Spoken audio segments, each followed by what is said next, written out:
Good morning, Ian Crouch with your 8:30 Hunter News update. A roundtable in Sydney today is looking at ways to combat the growing number of motorcycle fatalities across the state, including the Hunter. Just last Thursday night, a 19-year-old man lost his life when his motorbike collided with a utility at Mount Thorley. Motorcycle fatalities have been growing year on year for the past decade.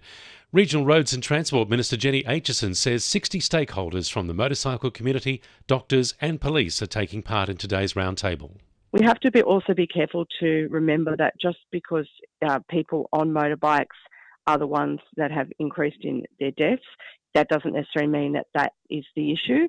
It could also be that there's other road users are not extending the courtesy where cars have made errors. So, we have to look at all of the ways that we can try and address this issue. Muswellbrook Mayor Jeff Drayton says the business community has been crying out for years for suitable land to be developed for an industrial park in the Shire. Labor has promised $5 million to go towards drawing up master plans for repurposing former mining land at West Wallsend and Muswellbrook if re-elected on Saturday. Jeff Drayton says he wants to see master plans in place by the end of the year, with construction to start in 2026. Every coal mine in Muswellbrook Shire has state road right to the door, state road and rail, and all the services and infrastructure already there. So, of course, it gives us an enormous head start on planning because we haven't got long. We've already identified quite a number of those pieces of buffer land, and we'll meet further with both the state government and BHP later this week. Maitland Mayor and independent candidate for Paterson, Philip Penfold, is calling to stop what he's dubbing the polling circus. He says party volunteers annoy voters on the way to voting venues and is proposing no campaigning within 100 metres. Philip Penfold says many voters are left feeling uncomfortable. I think elections that are particularly close or booths that are particularly busy, it certainly is worse.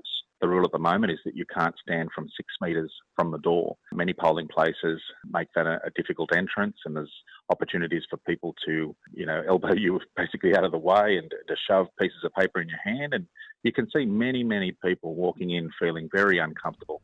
An event's being held discussing ways to reduce waste at Valentine. The Sounds of Sustainability Festival is being held at Allambie Park on May 18.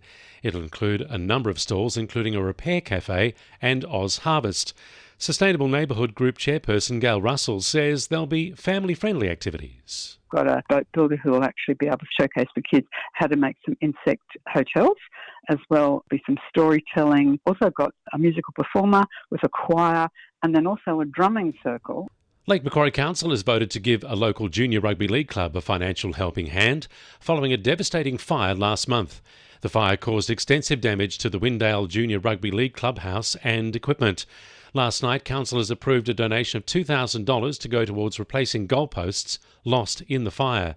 Council has already provided a temporary shipping container so the club can store equipment and engaged a structural engineer to provide a scope of works on repairs to the clubhouse.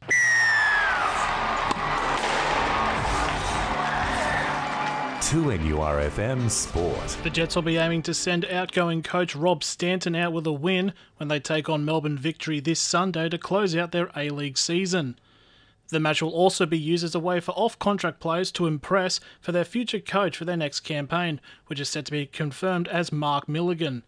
Meanwhile, a new facility for Wallsend Football Club is being proposed as part of Football Australia Securing Our Football Future plea to the federal government. The potential site to be located at Creek Road at Maryland, which would be a welcome location for the Red Devils, who are suffering with their current amenities at the Suburbs Ovals and the Gardens racetrack. Also, Northern New South Wales Australia Cup 5th round prelims kick off tonight, with the Edgeworth Eagles facing Toronto Awabba. Both sides lead their respective competitions, with the Eagles yet to lose this season.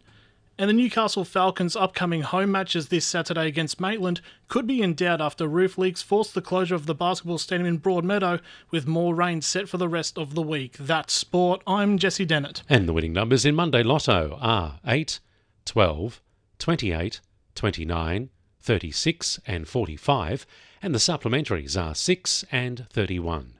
And now you're up to date with the latest 2NURFM Hunter News.